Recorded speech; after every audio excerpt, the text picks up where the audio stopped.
It's time. It's time. It's time. I know it's time. The generation for reparation. Pay up, time to pay up. Reparation. Right now, reparation. Probably ours, you know it's due. Pay up, time to pay up. Right now, reparation. Pay up, time to pay up. Yeah. Right now, reparation. Time for reparations. Right now, time for reparations. Time for reparations. Right now, time for reparations. Reparations for building this nation. Lynching and burning castration. Selling children, family separation. Right now, time for reparations. Millions of slave ships landed, whipped, chained, and branded. 300 years of free labor. We ain't asking for no favor. Reparations. Time to pay. Right now, time for reparations. Time for reparations. Right now, time for reparations. Pay up, time to pay up. Right now, reparations. Pay up, time to pay up. Right now, reparations. Reparations for reconstructions. Red summers of destruction. Segregation, Jim Crow corruption. Right now, time for reparations. Reparations for the Constitution. Said we were 3/5 human. Reparations are overdue. 40 acres ain't no new. Time for reparations. Time for reparations. Time for reparations. Time for reparations. Right now, time for reparations. Pay up, time to pay up. Right now, reparations. Pay up, time to pay up. Right now, reparations. Time for reparations. Time for reparations. The generation. Right now, time for reparations. Pay up, time to pay up. Right now, reparations. Pay up,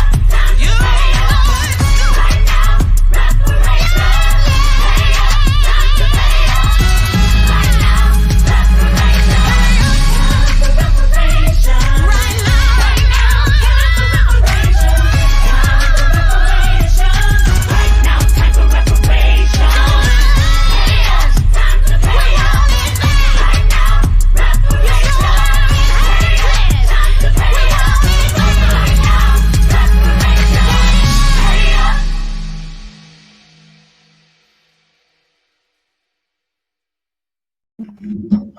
I'm Al McFarlane. Welcome to Conversations with Al McFarlane. And yes, it's time to pay up. Reparations, thanks to the music, the spirit, the teaching, the knowledge of Gary Hines and Sounds of Blackness. And that is such an inspiring tune that we use it to launch the program. And we close the program with another inspiring piece, one that we call Enough is Enough by the reggae artist Ryan. Both of them pay tribute to the incidences of challenge and change here in Minnesota, incidences that have worldwide impact. Reparations, obviously, the transatlantic slave trade, and all of the injustices heaped on our people and on humanity year after year, year after year. And the piece that says enough is enough is a declaration that now is the time for change. And it declares that we, in the name of George Floyd, in the name of Breonna Taylor, in the name of all those who have been lost, killed, we believe that now is the time to speak up, stand out, to demand and to execute change in our own image. I say to create a new narrative. And the narrative we're going to create is a narrative that paints us, that demonstrates, that reveals us to ourselves as winners. I'm pleased to have on the program today several good friends and colleagues. I want to start by introducing James Trice, who's with the Public Policy Project. Later on, in a few minutes, we'll be bringing on Al Flowers and Miles Wilson, colleagues who are doing phenomenal work in organizing community. And of course, here's Brenda Lau Gray, who's my colleague and writer for the series. James Trice, and we want to also be joined by Reverend Ian Bethel. And I'm hoping that we got an email that you can put into the chat, Miles, because the one I had didn't work.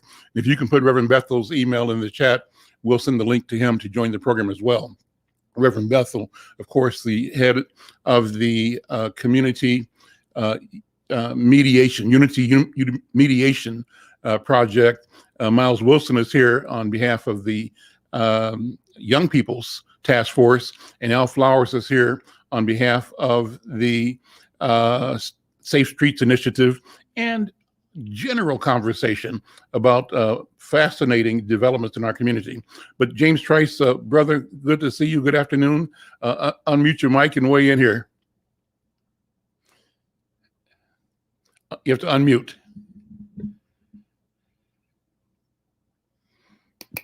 There we go. There we go. I'm good now? Yes, you are. Okay, But cool. there's feedback, so make sure that you haven't got two devices working, or turn your audio down, or if you got a headset solves that problem as well. Let me take this. Can you hear me better now? I do. All right. So I don't know what it is. I think I got two open right now. I don't know why that is. Let me go out and come back. There's an echo now and a reverb, so somehow you have to undo one of your devices or either put headsets on. And let's see. And he'll be back on in a second. In the meantime, Al Flowers, let me jump to you. How you doing, man? And you have to unmute too. Yeah, I'm doing great, Al. Great. Well, you and I talk every day about stuff going in the community. Let me just ask you, top of mind, what kinds of things are you focused on, both with on-the-ground strategies and with the Safe Streets Minnesota, both, and also watching what's going on in community around the town? Just give me a highlight, and we'll come back to it in a second. Go ahead, Al. Yeah, Al, this is a trying time for Minneapolis.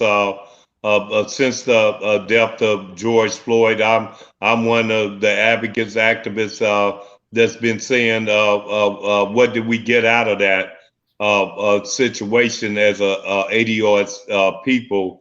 And I don't see nothing that we received. I've seen a lot of people get resources off the neck of George Floyd and the back of our ancestors. And I say that when I'm working, when you talked about the Unity and Community Mediation Team with Ian Bethel as the chair, and then Miles Wilson as one of the co-chairs for the Young People Task Force, as we've been doing work since June of last year on the mediation as soon as George Floyd died, and community leaders went down and met with Chief Arredondo. I continue to say the chief made the right moves then, where he terminated all those officers that were involved in the death and the murder of George Floyd, and in our community was hit really hard with it. So we met with a chief and got that done, and then we started the Unity Community Mediation Team.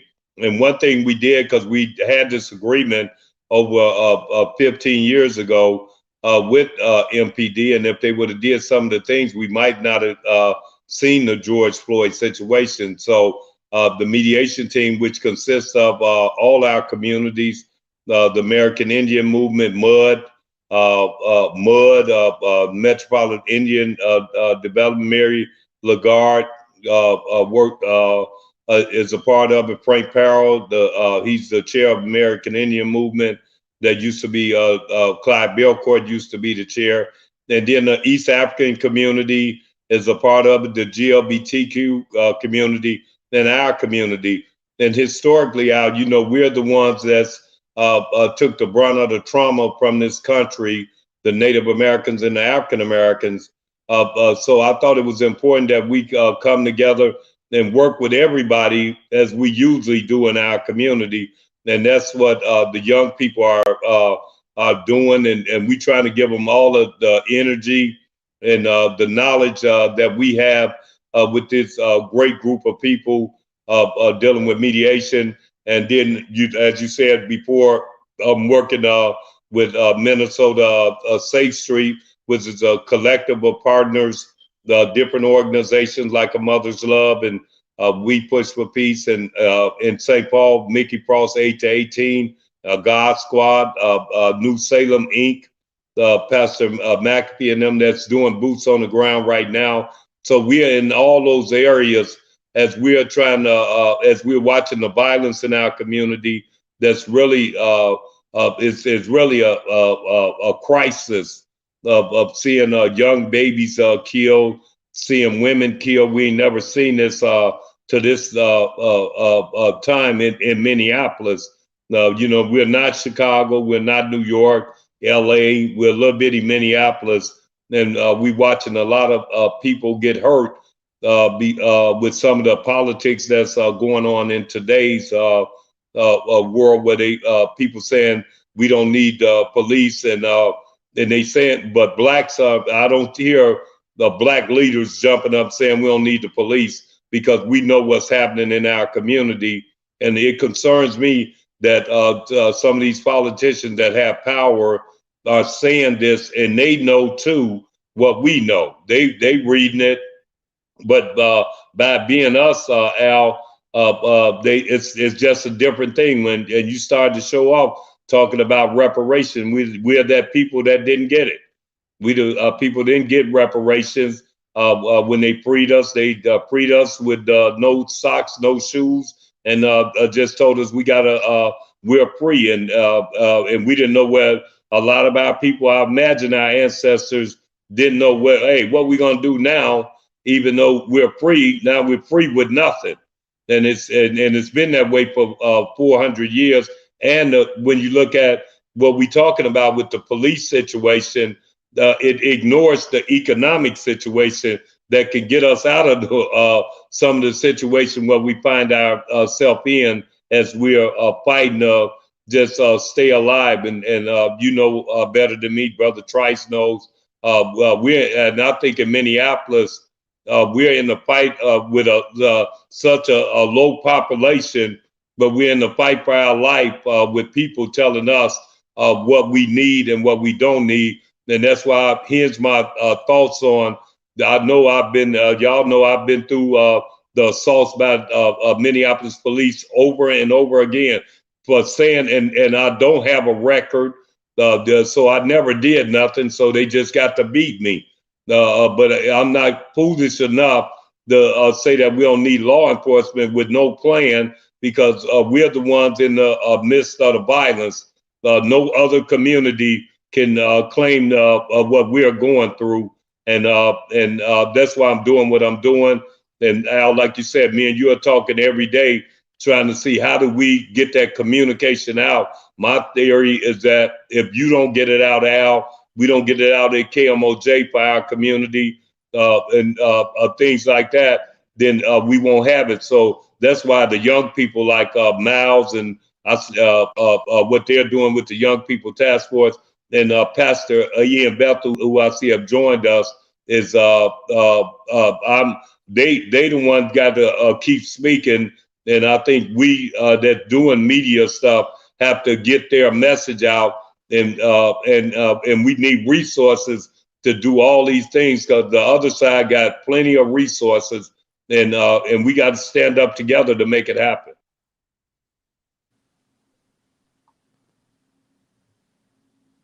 You're on mute, Brother Al.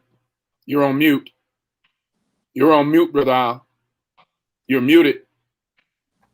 Thank you. Thank you. I'm Al McFarlane. You're listening to Conversations with Al McFarlane. And this is our daily program, daily podcast. We're live to the Insight News Facebook page, live to Insight's channel on YouTube, also live across the nation on the YouTube or Facebook channel of Black Press USA.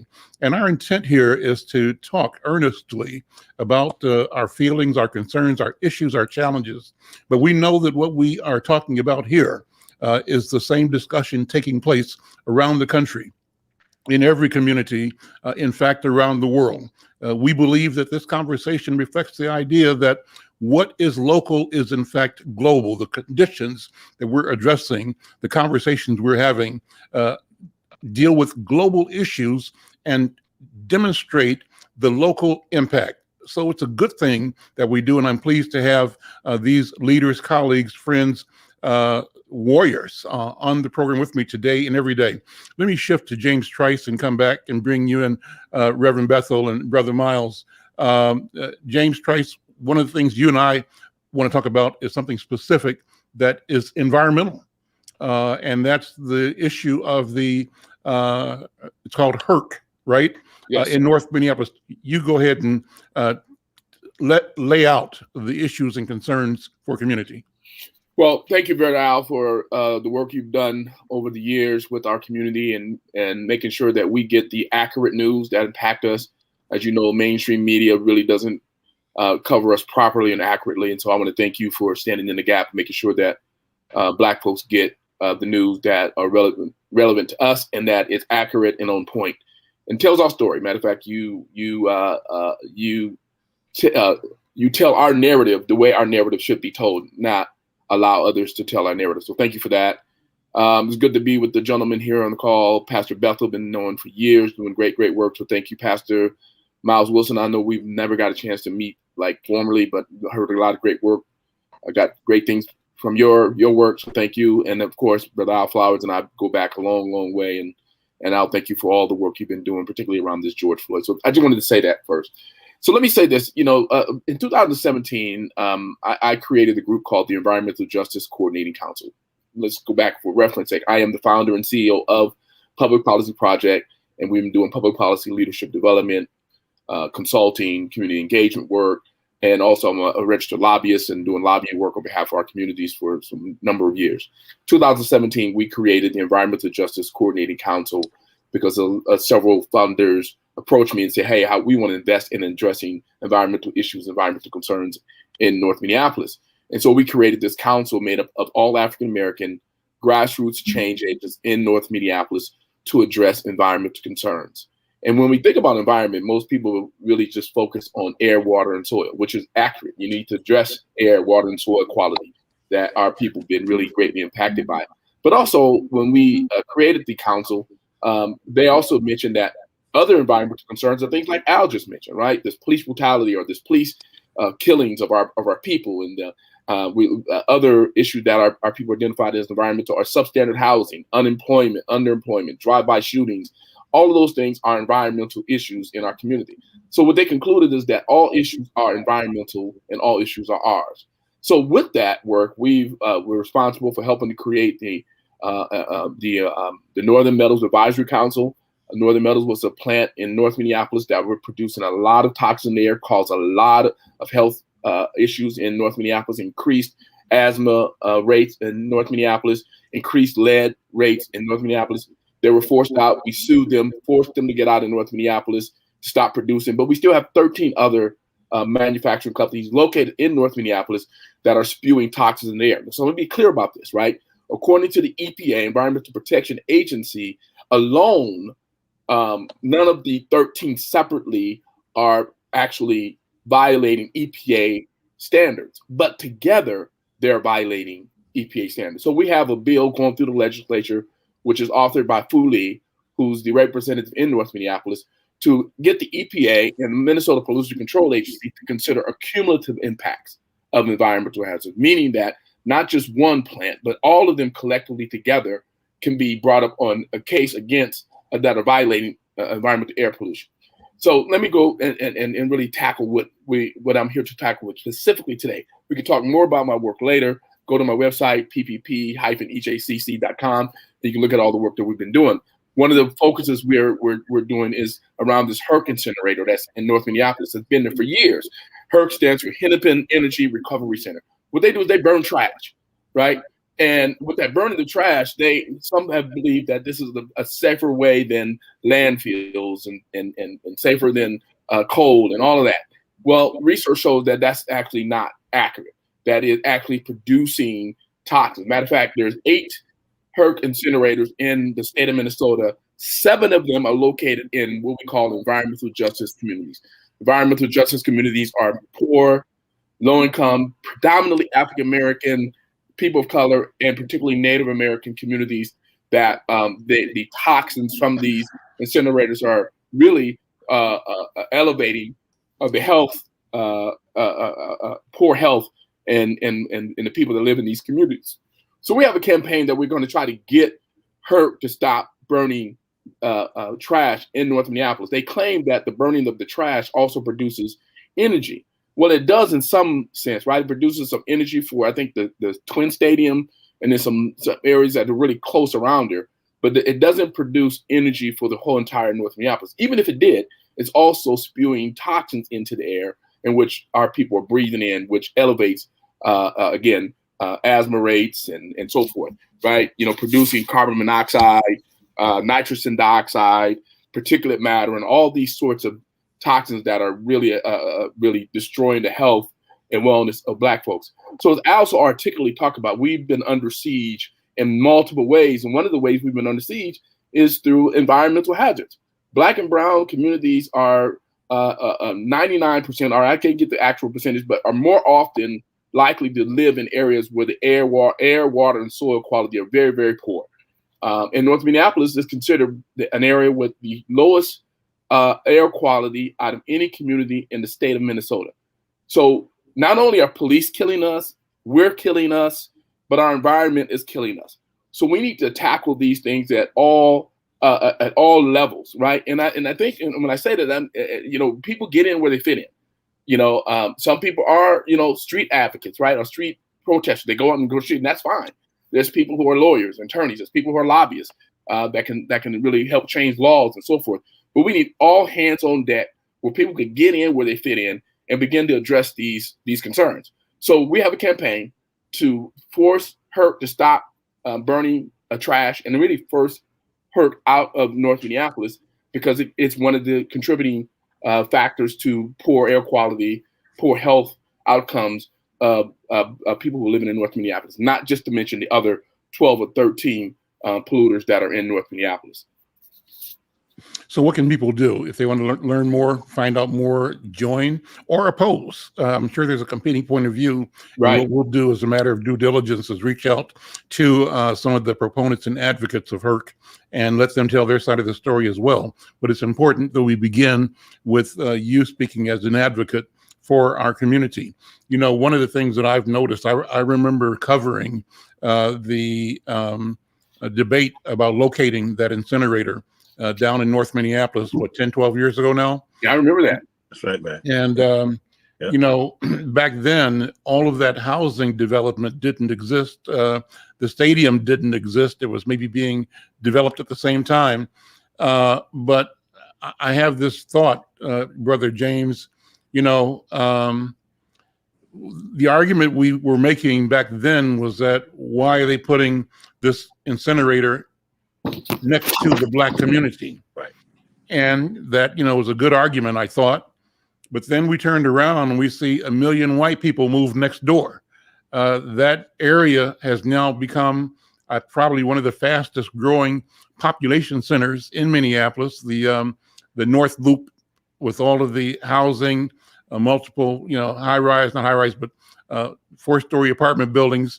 And so a lot of new residences are coming into the community. The ballpark is there, and it made you wonder, were we right in saying that our resistance was based on the impact of the ash or the particulates on the community, while on the one hand, they were just stacking more and more and more and more people into that particular specific neighborhood. So how do we reconcile that? What do you think? Well, I think, it's really hard, right, to really grapple with, because as you said, and I remember that conversation years ago, Heritage Park wasn't there, but there was projects there. And I think it was a lot of Asian people who lived in those projects at the time, right along Olson Memorial Highway before the project, the Holman, before the new development was the Heritage Park. I'm sorry. I think that it's really difficult because part of it is that, there's certain areas that Black and brown communities are allowed to be in, or kept from being in, and for whatever reason, that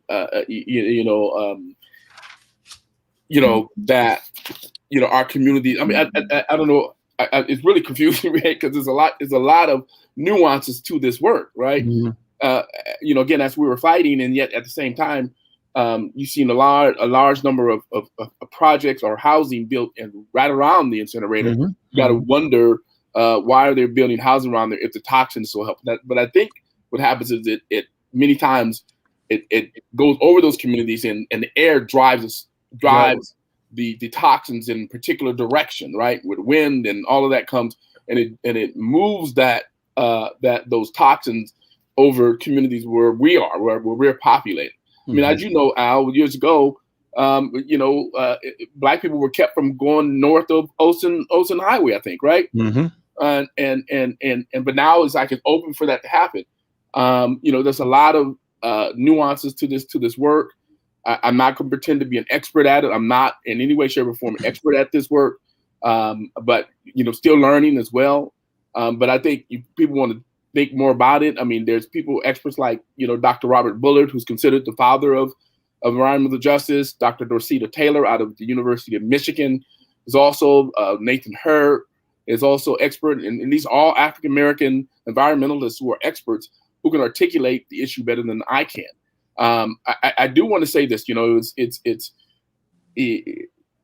that sometimes something looks one way and it could be something different, right? Sure. Sometimes I think, that sometimes certain mainstream communities, or let me say, I don't want to say dominant communities. Let me just be clear: white communities sometimes, many times are affected by some of the same things that we are, but we don't have some of the same accesses to some of the health needs that we have, or some of the doctors that can address our needs, or even being diagnosed, or even being treated, those kinds of things, right? They can have filters on their housing, so they have access to multiple things that can help them get through whatever toils and dangers that are in front of them. And many times Black and brown communities won't have the same access and the same resources. I would say this last thing. Dr. Robert Bullard wrote a book. I guess he said, "Wrong complexion for protection." That Black people have the wrong complexion to be protected by the EPA or other environmental, particularly protection agencies that's supposed to protect us. That Black and brown communities are not afforded the same consideration when it comes down to placing,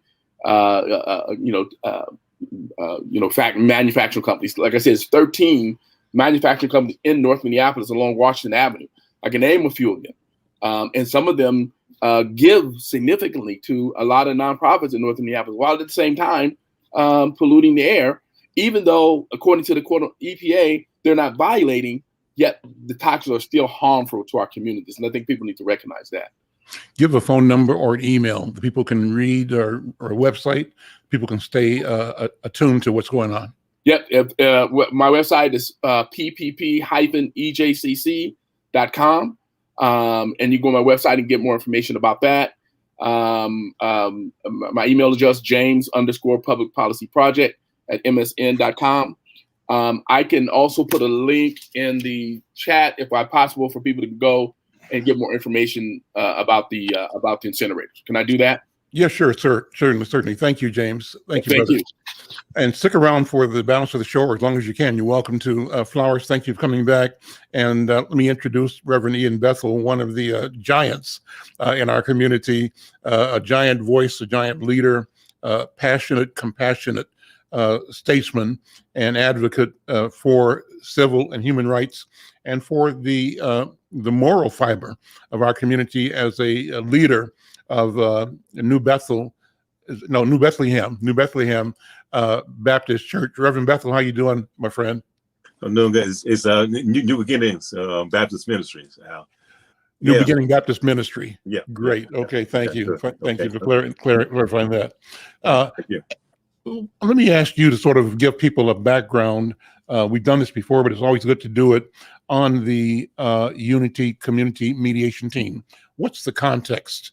What's the backstory that brings the work that you continue to do front and center and meaningful today? It's a young people's task force. What we did over a decade ago. What I meant was the Unity Community Mediation Team, the larger effort. Is that the wrong? Am I using the wrong words for that? Well, yeah, because I'm Okay. a young people's task force now. Okay. But listen, we got to have reform, accountability, and consequences from both law enforcement as well as the community. To former guest who was talking, our Attorney General right now ran on environment. And so, but for all of this is all intertwined together. We got to have accountability, reform, and we have to have consequences from both community and law enforcement. What's happening here in Minneapolis now, in my opinion, is that you have the what I call the on the city council, who are the three musketeers who have our city crying now from tears because of what they did with the $8 million they took away from our black chief. Then you also have this thing about what's on the ballot to reform. But they talk about defunding. Listen, we got to have police in our community. Any black, brown, native, or any area who we're dealing with, we got to have the police. And so this is what we're dealing with here. Well, we got to get the message out. Say yes is a mess. The three musketeers got us crying. And we did prophesy. And I said prophesy that what will happen is that we become an okay corral here. Because the police force is down. From PTS, from everything, any officer who says what's happening to me is real. And there's a decline. It's more than 200 now. But one thing we got to do with this amendment that's coming up, and this is where Unity Community Mediation Team has done in the past 10 years, and even since George Floyd's death, we called in to Washington, and we called in everybody else, and we're at the table. The difference this time is this. The chief, the police, Unity Community Mediation Team, and even how the Young People's Task Force reached out to the Federation. We're at the table talking. Let's not make this election coming down kill the work that the Young People's Task Force is going to do. And that's why I'm here now doing this again. And we're going to do it. And we got to get it done. We don't have no money. People say money enough. We got people. We got people influence. We have people resources.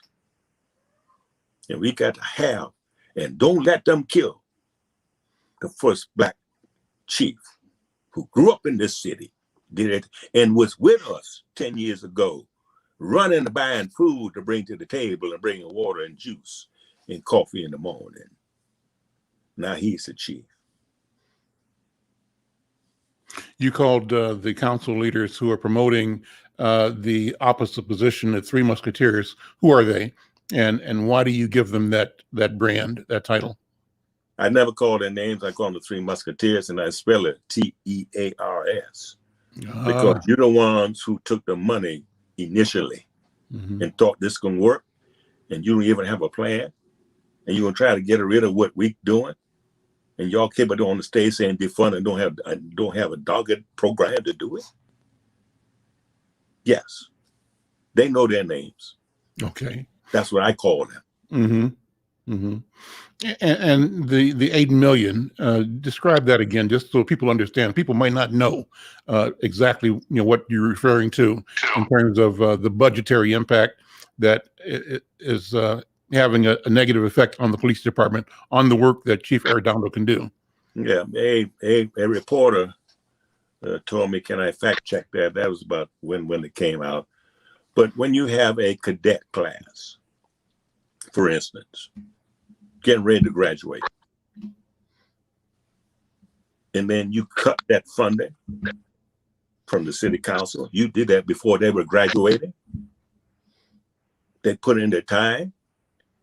A cadet class that will look like policing in the community, which means that, yes, we pay for you to go through college. We pay for you to go through every program. We pay for you to have a career in law enforcement. And then that last minute, you cut it. And so policing does not look like our community.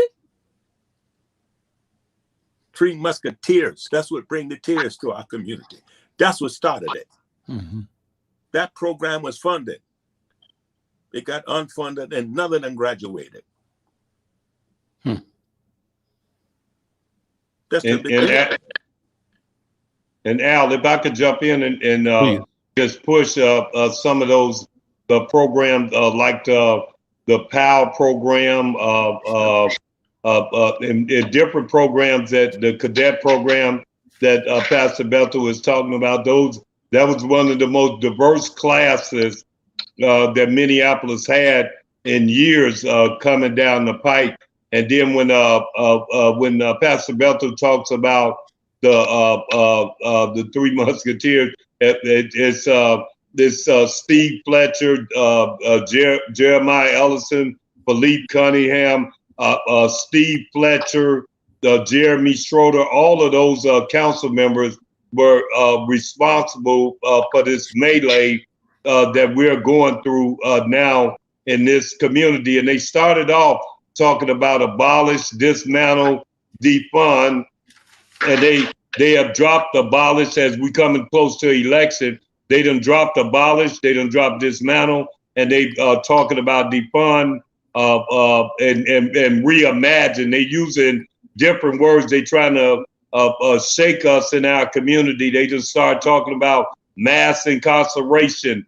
They're doing things like that to distract us from the real issues of what's plaguing us. And with this vote yes, what Pastor Bethel alluded to, a vote yes is a mess because it's one that's saying they're gonna displace our chief, and with this ballot initiative in Minneapolis, they saying vote yes, and we may have law enforcement officers, we may have a chief, and I think those are things that we're really concerned about. And just for up-to-date news, just yesterday, our Attorney General Keith Ellison and our Congresswoman Ilhan Omar came out for the vote yes movement.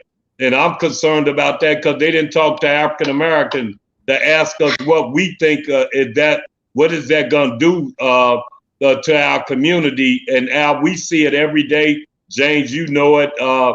People dying, babies getting shot in the head, women getting shot and thrown in the alley. We're in a crisis. We're in a trauma crisis with what's going on here. So when Reverend Bethel said that, no, these people are not legitimately caring about us, then let's not forget about the city council president, Lisa Bender, after they created all this, that she's getting ready to go now. She's leaving, and what they brought us was nothing but mayhem. I talk about in the park, in the parks where they had people all at Powderhorn Park, three blocks down from where I'm living. I'm 6 blocks away from George Floyd, where George Floyd got killed. I watched the whole thing. I watched the mayhem go on, and that's back to what I said earlier. We didn't get the benefit of the resources that people raised off the neck of George Floyd, particularly Black Vision Collective and Reclaim the Block. They got that money, but they were working along with those city council members, having dialogue with them, having dialogue about the ADOS community. Then we wasn't at a table, and we had some people that's supposed to be representing us at the table from the city council, but they never spoke with our leadership. So I just want to make sure we clear the UCMT, which Pastor Bethel is the chair of, that's our light. That this mediation team is our light for the city of Minneapolis, with one of the most diverse groups that ever been presented, and with no funds since last year in June. They've been working since last year. These are not little people. These are Mary Lagarde, like I said earlier, Frank Parrow of the American Indian Movement, Fahia Khalif in the Somali community, Abduzak Bihi in the Somali community is a big follower. The Latino community, Anita Urbina, who's been fighting for Latinos forever. And then the GLBT community with Rebecca Wagner. And then you got our community, the one that's been historically, that's where the traumatization comes from, what happened to Black people.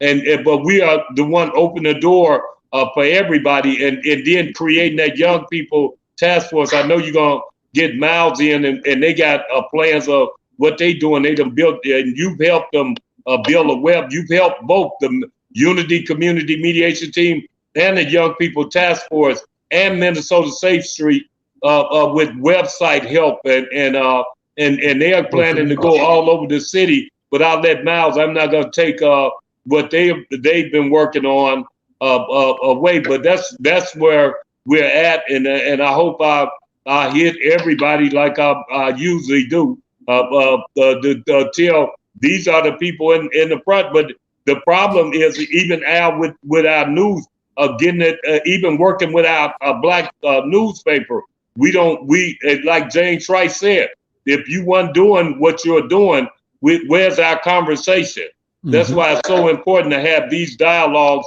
And then, but we got to tell the truth now, because the only way we're going to get out of it, changing the narrative, will be through you. KMOJ spokesman recorded, and the spokesman kind of on the other side carrying a different agenda, but I know we don't do that. But they are carrying some of the stuff that sometimes is not helpful in educating us on what's really happening, because they are talking about a fight. They fighting some brutality, but it ain't about African American ADOS people. It's about every other. The Black Lives Matter was a GLBTQ community. That was what it was, but they used that blackness and used us as a people, but never let us speak on our behalf. Not our churches, not our Urban League, NAACP, not our community leaders. They let none of us speak. And that's why Miles Wilson, AJ Flowers, Al Flowers Jr., Nick Martin, Alexis Madison, our native sister that Miles them just got going, Jordan, and the Somali community. That's why we are trying to do it together, but we still got a long fight, a long 60 days in this fight, Al. We got a long 60 days. Let's bring Miles Wilson in. Miles, how you doing, brother? Unmute, yeah. I'm well. How are you? Doing good. Let's bring up the voice of the young people and the work of the Young People's Task Force in particular. And please go ahead and announce the launch of your new website and social media platforms, along with those of the Unity Community Mediation Team and of Safe Streets.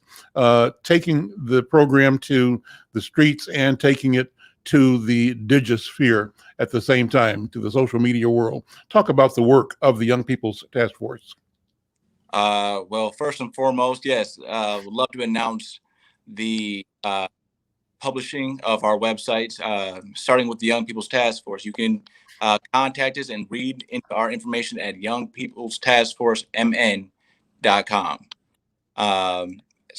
Unity Community Mediation Team, same phrase, Unity Community Mediation Team, mn.com. And then Minnesota Safe Streets is mnsafestreets.com. You can contact us via email. Can you put that in the chat, brother? Can you put that in the chat? I appreciate it. I will do that. I'm on my phone currently, so I'll put that in the chat after I wrap up. But yeah, so launching those websites has been a priority for us as we're trying to communicate and outreach to many different areas, many different people that, I mean, we talk about young people. Young people are all digital people. You know, everybody has a phone. Everybody has a laptop or tablet of some sort, and we're all connected through the internet at this point in time in our lives. So we're in that era. But aside from that, the groundwork that we've been doing, we're currently hosting and planning. There's been a lot of preparation and meticulous planning around our series of community conversations. And I'll repeat that again, series of community conversations, which is going to be an event of multiple day conversations throughout various communities. So we will be touching base in multiple locations for the Native American community. We will be touching base in the Somali and various East African communities. We will be touching base in the Latino communities and African American communities over a course of 8 different days. So now, and these are all inclusive conversations. I want to emphasize that they're inclusive.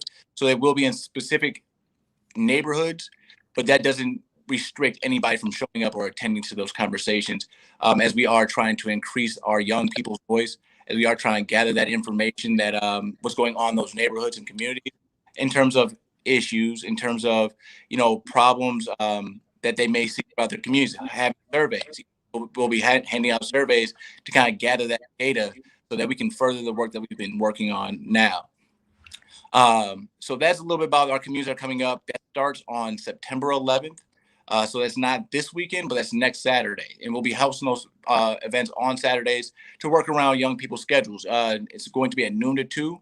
And as we know, schools is getting started back up, and that's going to be our priority for young people, as well as should be their own priority at school. So we host on Saturdays around the noon hour for about 2 hours from noon to 2. So that gives people time to show up and attend it if they really would like to. With that being said, we also host conversations on Thursday nights, is what we've recently come to. And that will be for an hour, 7 o'clock to 8 p.m. Central Standard Time. On our website, you can find our Zoom link so that you'll be able to join in via conversation that way if you have any young people that are listening. Because again, what our goal is the sustainability and prevention for young people, and trying to sustain this program to give young people that voice, as we've been in those rooms with, like Pastor Bethel has said, with the Minneapolis Federation.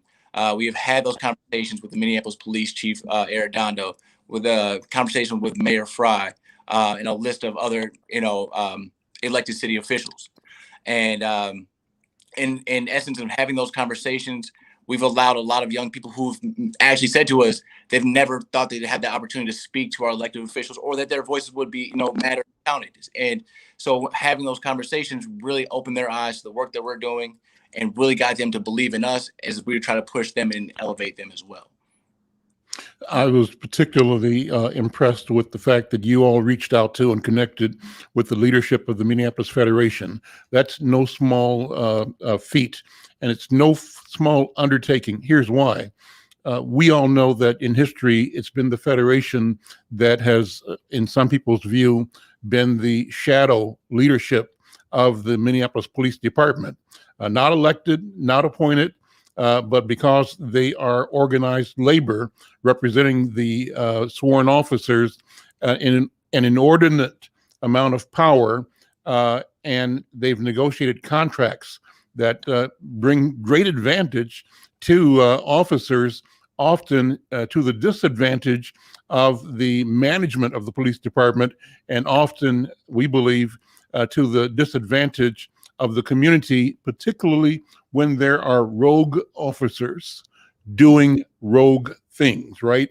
And so in history, if something had happened, bad action by a cop in accosting or assaulting citizens, before the smoke cleared, you'd have the Federation out making statements on television and in the daily newspaper justifying the use of force, even before there was a voice raised or an analysis or even charges made from the community or elsewhere.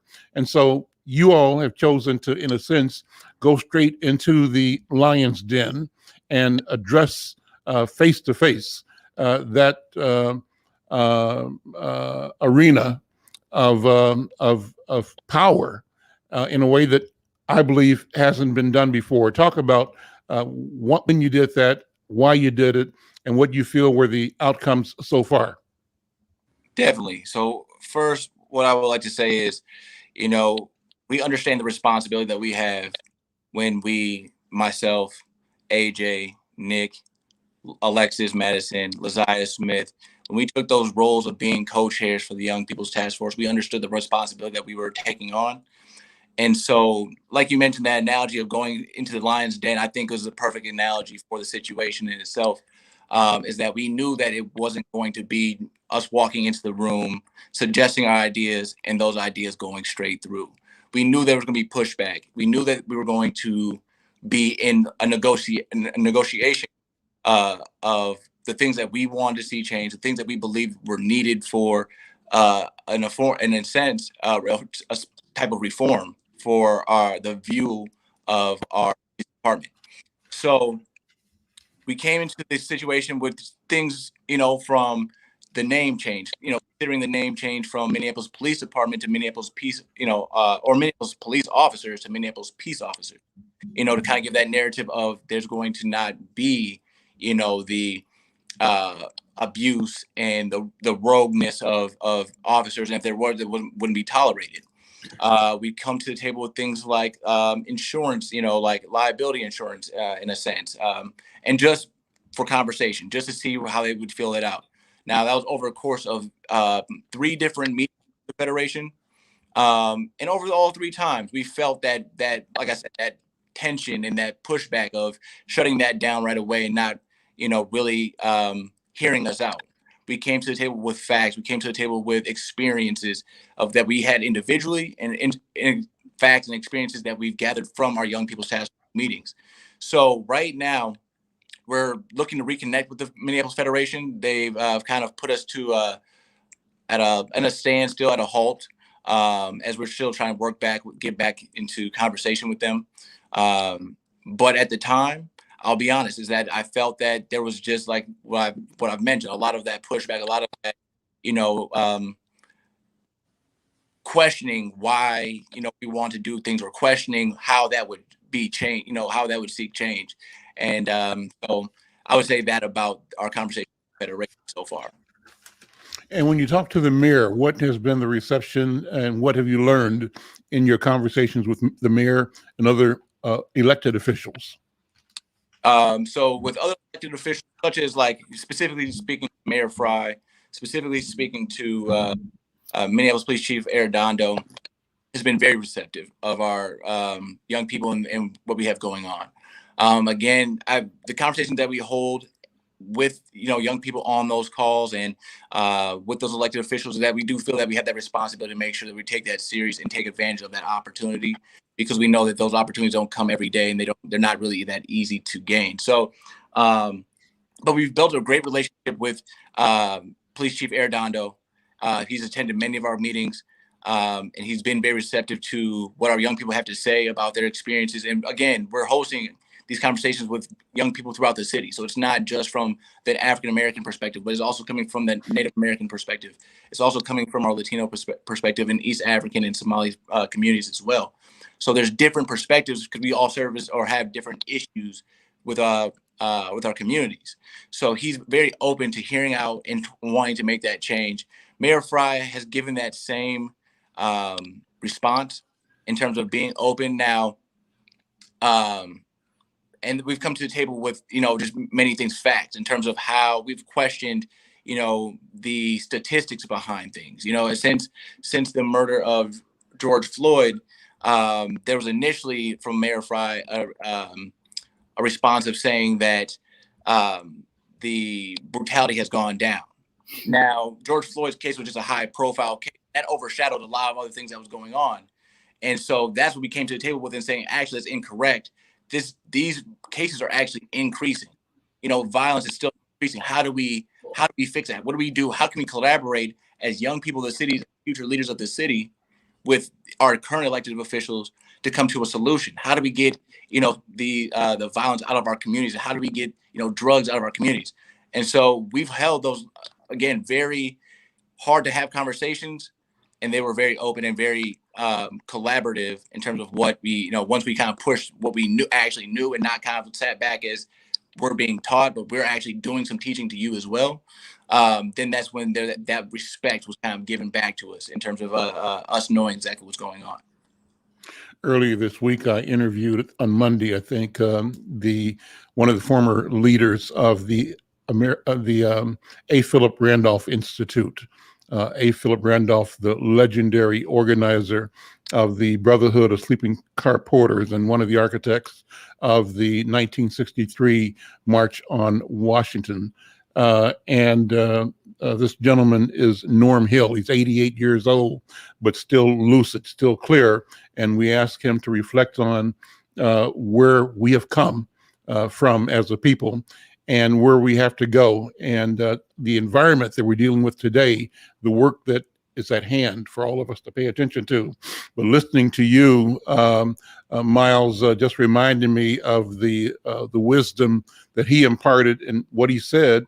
That is as important now as it ever was, is the need to organize, to mobilize. And that's what I see you doing. And that's what I see the Safe Streets Minnesota and the Unity Community mediation team all working towards, is how do we mobilize the voice, the will, the vision, and the interest of our people so that we succeed in transforming and creating a community and a society that respects us, that reflects the dignity and the brilliance of our thought, respects the truth of our contribution, and that respects the deliverable. And the deliverable that they want to ignore is the leadership we can bring to not only ourselves, but to the entire community. We're working against institutions and people and processes that want to continually suppress our capability. But I believe what we're talking about is not suppressible, and it's irrepressible, and that victory is inevitable, and that victory is in fact at hand. We simply must continue on the path we are on, organizing, mobilizing, speaking truth, telling our story, changing the narrative, changing the story, and acting on what we believe is true. Reverend Bethel, jump in here and speak to these comments and these feelings, if you would, in a way that encourages our community to mobilize, to stand up. We are global, and we got to remain global with what we're doing, because it's happening in that neighborhood where I come from, even in the Bahamas. It's happening everywhere. What we have to do, and it must be done, that we got to come into an agreement about how we do enforcement of the rule of law. The rule of law is global. Those who enact it is those who come out of our communities in the various precincts and departments.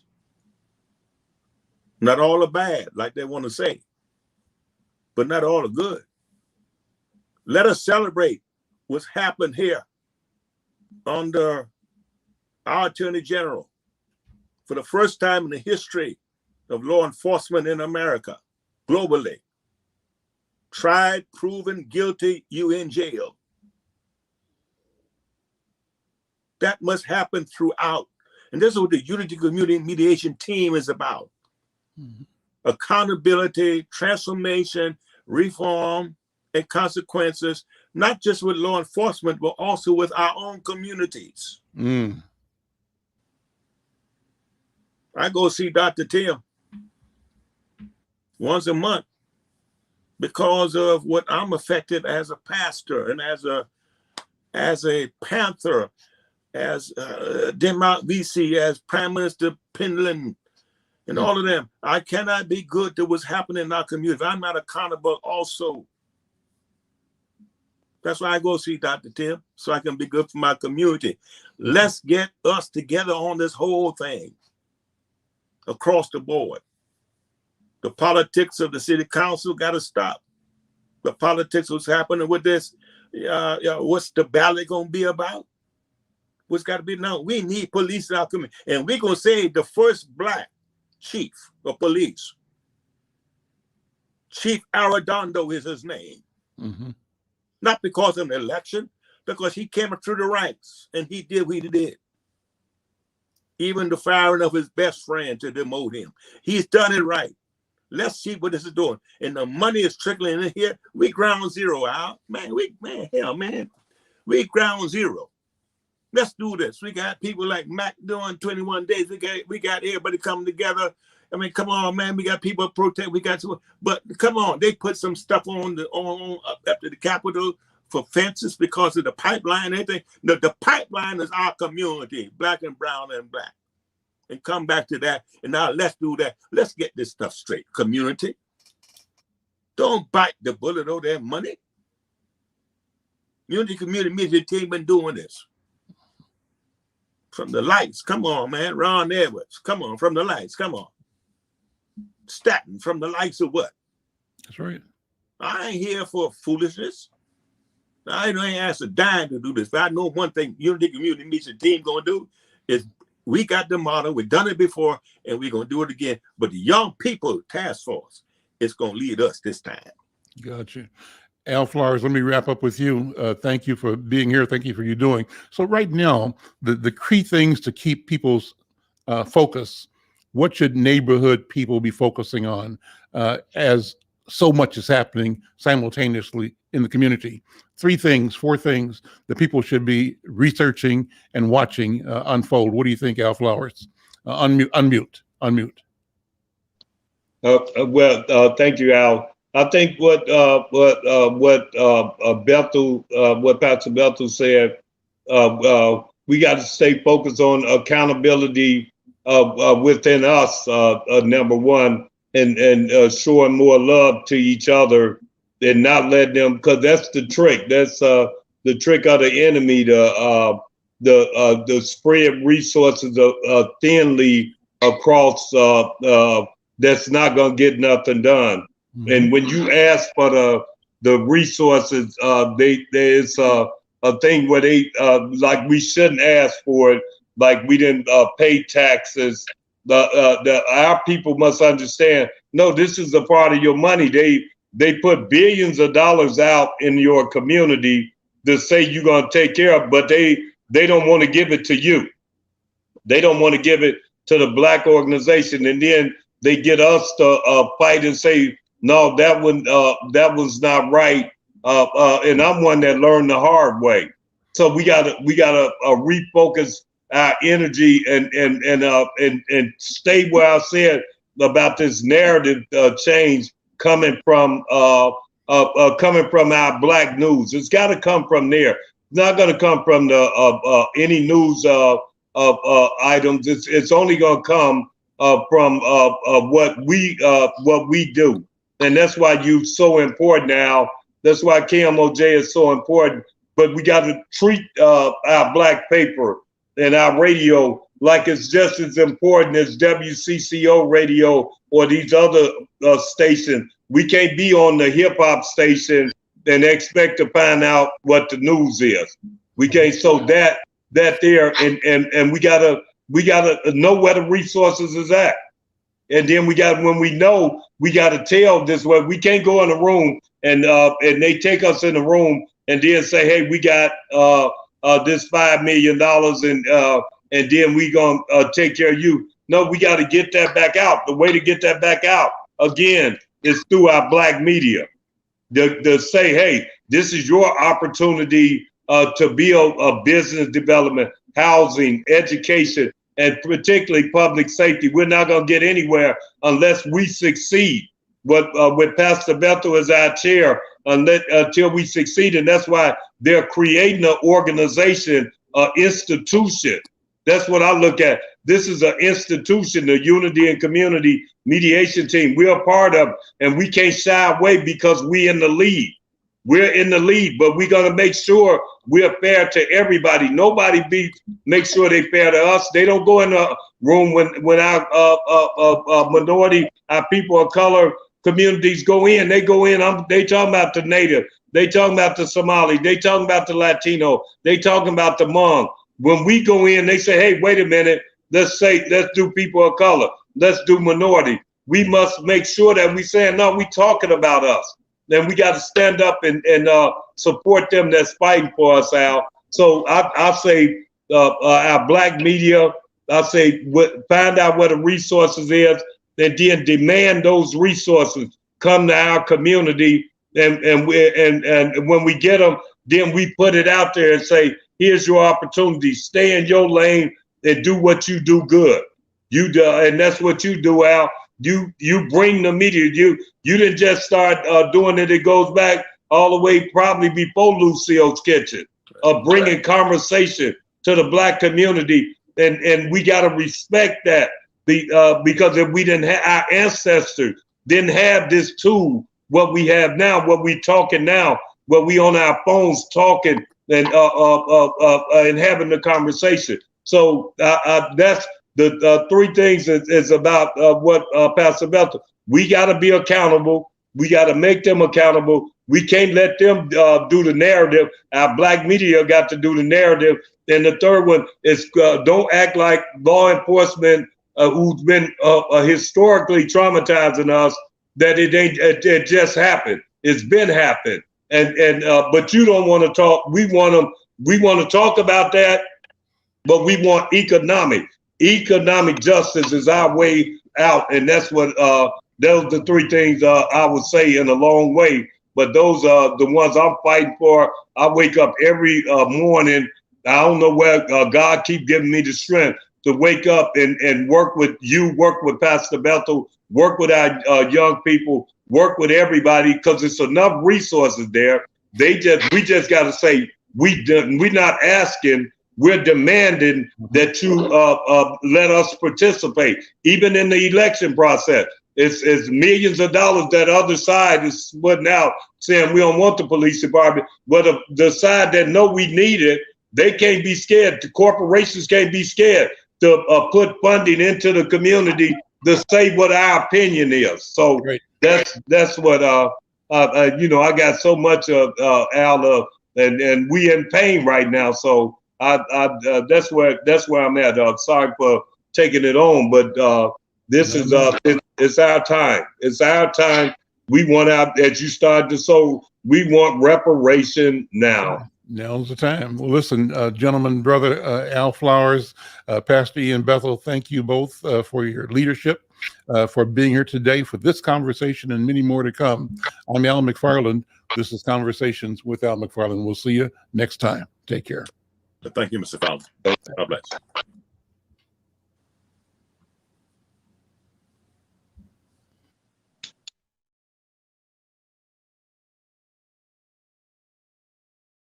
Oh, Queen Justice, where are you? Did they beat you up or no? Lock you on the ground, take the crown away from you? Oh, Lady Liberty, red, white, and blue. Did they take your dignity with their bigotry? Teach you that you're born to lose? Free or guilty, it's gonna get filthy. Better believe.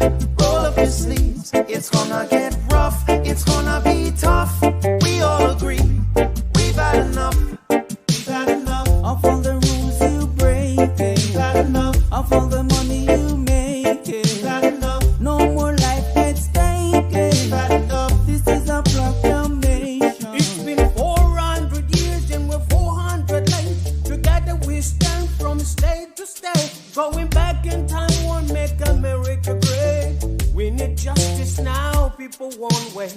action, no more distraction. Every step we take, we gain traction. If it can happen to one, it can happen to all.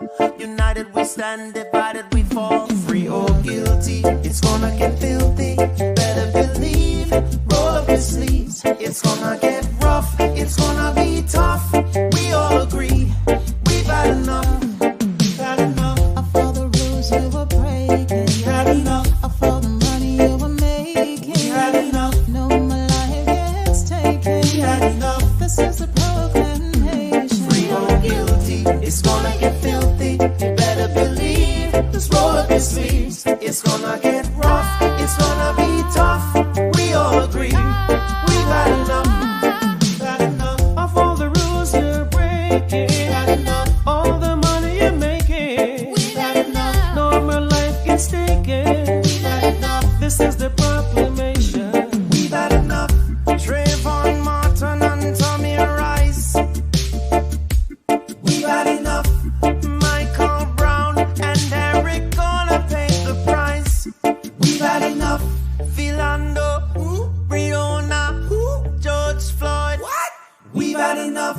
So many gone. How can we fill the void? How can we fill? We've had enough. John Crawford, I know you've heard. We've had enough. Sandra Bland, come on and take a stand. We've had enough. Sean Bell, what the hell? We've had enough. Freddie Gray, did you hear what I said? We've had enough. This is a proclamation.